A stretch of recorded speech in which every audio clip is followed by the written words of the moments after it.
மேற்கொள்வோம். காவல்துறை அதிகாரிகளே, எங்களுடைய தலைவரே நெஞ்சாலே மோதி கையால இடித்து வார்த்தைகளால் வெளியே போடா என்று சொல்லி தலைவரே வெளியே போடா என்று சொல்லி திட்டிய ஆணவம் பிடித்த போலீஸ்காரர் அதிகார போலீஸ்காரர் உன்னை நான் கண்டிக்கிறோம்.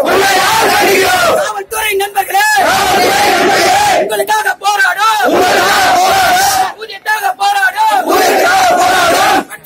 போராடும் எங்களுடைய தலைவரே டாக்டர் தலைவரே அவமானமாக பேசிய